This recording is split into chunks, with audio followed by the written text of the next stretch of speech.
우리 월가의 영웅이라고 하는 피터 린치. 이 피터 린치는 종목이 1000개여도 관리가 다 돼요. 하지만 본업이 주식 투자가 아니라면 종목이 10개만 넘어가도 굉장히 버거울 겁니다. 저도 역시 주식 투자를 본업으로 삼는 사람은 아니기 때문에 이 종목의 수를 늘리는 거에 굉장히 보수적인 편입니다. 제 포트폴리오에 한번 들어오면 죽이 되든 밥이 되든 3년 이상은 무조건 버티기 때문에 이 어떤 종목을 하나 편입하는 데 있어서 굉장히 신중할 수밖에 없어요.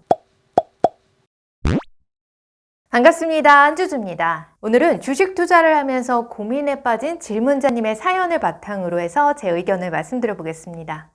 아무래도 제가 과거에 빚을 내서 플렉스했던 경험이 있었던 만큼 저와 비슷한 삶의 궤적이 있으신 분들한테 간간히 SOS를 받습니다. 오늘의 사연은 주식 장기 투자를 꾸준히 잘 해내고 계신 분의 이야기인데 현재 빚이 있는 상태라서 살짝 조급한 마음도 있으시더라고요. 이게 또 빨리 수익을 내서 빚을 갚고 싶은 그런 마음도 있으신 것 같고요. 먼저 사연으로 한번 들어가 보겠습니다. 여기서 잠깐! 제가 두 번째로 책을 썼어요. 책 제목은 돈 버는 사람은 단순하게 생각합니다. 입니다. 이번에 나온 제 책은 변동성 높은 주식시장의 생존 가이드북이에요. 저 나름대로 변동성 장에서 생존한 사람이잖아요. 애플 중국 공장 문 닫을 뻔하던 때도 제가 애플 주식 한 주도 안 팔았고요. 또 막 테슬라 망할 것처럼 주가 떨어질 때도 있었는데 그때도 나름대로 유유자적 넘어갔습니다. 저의 이런 느긋함은 어디에서 오는 걸까? 그거 궁금하신 분들 계시죠? 제 책에 아주 자세히 담겨 있습니다. 주식 투자하시다가 막 멘탈 탈탈 털릴 때마다 제 신간 돈 버는 사람은 단순하게 생각합니다. 요거 한 번씩 펼쳐보시면 정말 많이 도움되실 겁니다. 자, 그럼 본론으로 넘어가서 질문자님 사연 읽어드리겠습니다. 저는 아이가 하나 있는 가정주부입니다. 저에겐 지금 5천만 원 정도의 빚이 있어요. 특별히 명품을 좋아하거나 사치를 좋아하는 것도 아닌데 말이죠. 내년에 아이가 초등학교에 입학하는데 아이를 보면 요즘 마음이 너무 초조합니다. 초등학교에 들어가면 학원비다 뭐다 아이한테 돈 들어갈 일 태산인데 걱정이고요. 아이한테 미안한 마음도 커요. 앞이 캄캄합니다. 저는 7년 전쯤부터 중국 주식에 관심을 가지고 자주 중국 그리고 홍콩 주식을 소액씩 매수했어요. 나름대로 장기 투자를 하면서 수익도 꽤 났고요. 근데 그렇게 하다 보니까 잘 알지도 못하는 종목들이 점점 많아지고 있어서 굉장히 혼란스럽습니다. 제가 5천만 원의 이 큰 빚도 있으니까 최대한 빨리 수익을 달성을 해서 이 마이너스를 청산하고 싶어요.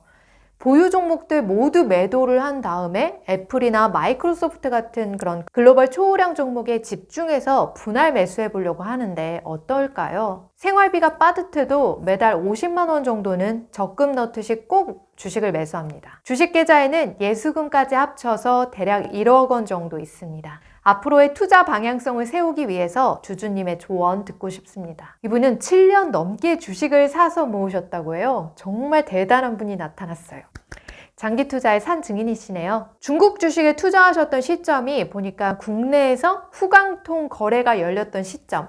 그러니까 중국 증시 호황기죠. 2015년쯤에 투자 시작하셨던 것 같아요. 이분이 투자를 굉장히 오래 하셔서 잘 아실 건데 주식 투자라는 게 빨리 수익을 낼 수 있는 건 아닙니다. 투자라는 거는 오랜 기간 그리고 올바른 방향으로 믿음을 가지고 지속했을 때 예상치 못한 수익을 가져다 주는 쪽에 가까워요. 주식을 포함해서 다른 대부분의 투자가 다 그렇죠. 심지어 우리가 공부나 자기계발 같은 인적 투자도 마찬가지고요. 이 질문자님은 아주 훌륭하게 이제껏 장기 투자를 잘 이어오셨던 것 같아요.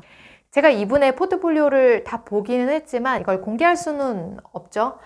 하지만 전반적으로 보니까 5년 이상의 중국 우량 주식에 꾸준히 투자를 해오시면서 괜찮은 수익도 내셨더라고요. 근데 이분이 지금 문제가 있죠. 크게 두 가지 문제가 있는데 첫 번째 문제는 지금 종목이 너무 많아요. 그래서 이게 관리가 잘 안 되고 있다는 거예요. 자신이 감당할 수 없는 규모로 투자를 늘려놨다면 저는 이 종목에 있어서 좀 축소할 필요도 있다고 생각합니다. 사람마다 그 감당할 수 있는 범위라는 거는 다 다르겠죠? 예를 들어서 우리 월가의 영웅이라고 하는 피터 린치. 이 피터 린치는 종목이 1000개여도 관리가 다 돼요. 하지만 본업이 주식 투자가 아니라면 종목이 10개만 넘어가도 굉장히 버거울 겁니다. 저도 역시 주식 투자를 본업으로 삼는 사람은 아니기 때문에 이 종목의 수를 늘리는 거에 굉장히 보수적인 편입니다. 제 포트폴리오에 한번 들어오면 죽이 되든 밥이 되든 3년 이상은 무조건 버티기 때문에 이 어떤 종목을 하나 편입하는 데 있어서 굉장히 신중할 수밖에 없어요. 이건 제 철칙이에요. 스스로 경솔한 투자를 하지 않기 위한 저만의 철칙이요.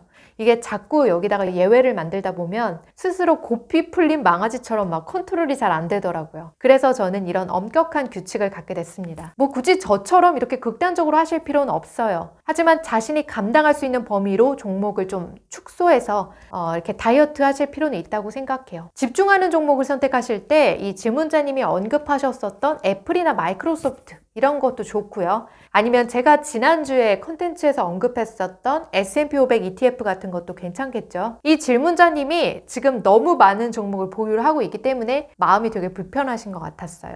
그러니까 이걸 어느 정도 정리를 하시고 좀 살펴보셔야 될 것 같아요. 매도한 후에 물론 후회는 있으시겠죠. 하지만 이런 불편한 상태를 계속 이어나가면 또 점점 더 쉽지 않은 길로 가게 될 거예요. 그 다음으로 이 질문자님의 두 번째 문제를 한번 짚어보겠습니다. 이 질문자님이 현재 빚 5천만 원이 있고 그리고 마이너스 청산을 위해서 빨리 수익률 달성을 원한다고 하셨는데요. 투자에서 얻은 수익으로 빚을 갚는다 하는 거는 매우 어려운 목표입니다. 이걸 그렇게 하다 보면요. 투자하다가 무리하기 쉽고요. 투자 수익으로 빚 갚으려다가 어려운 지경에 이르신 분들 지금 상당히 많을 거예요. 만약에 내 집 마련을 한다. 그런 특별한 이슈 때문에 전략적으로 빚을 유지하는 거다. 그런 케이스가 아니시라면 빚이라는 거는 월급으로 차근차근 갚아나가는 게 가장 현실적일 겁니다. 투자는 저는 느긋한 사람이 이기는 게임이라고 생각해요. 하지만 이게 투자 수익으로 빚을 해결해야겠다라는 마음을 먹으신 분들은 기본적으로 느긋함과는 거리가 있어요. 주가는 반토막 나는 일이 종종 있잖아요. 얼마 전에 왜 테슬라 보셨잖아요. 와, 진짜 테슬라 반토막이 끝일 줄 알았는데 거기서 또 반토막이 났어요. 우리는 이렇게 언제든지 주가 반토막을 경험할 수 있기 때문에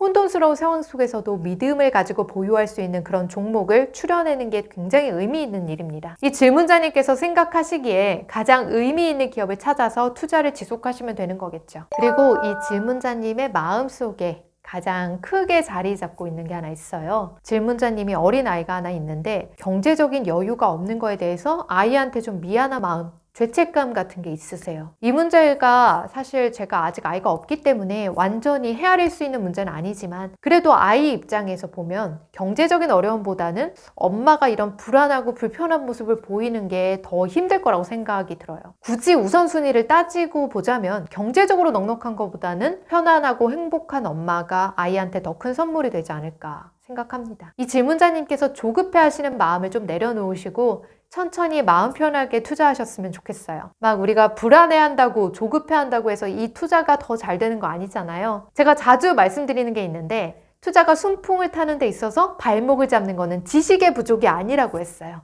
투자를 회방 놓는 거는 바로 조급한 마음과 불안한 마음 이 두 가지입니다. 투자는 장기전입니다. 불안함, 절박함 이런 뭔가의 부족한 감정으로 투자를 한다면 하루하루가 시한부 인생 같을 거예요. 궁극적으로 우리가 투자하려고 하는 이유가 뭐예요?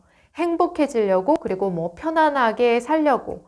저는 이 질문자분께서 조금 더 여유를 가지고 투자를 해 나가실 수 있도록 포트폴리오를 재정비해 나가시면 좋겠어요. 그리고 1억 원의 그 주식 자산이 있는 상태에서 빚이 5천만 원 정도가 있다고 하셨는데 그것도 좀 빚도 함께 다이어트를 해보시면 어떨까 또 제안 드리고 싶습니다.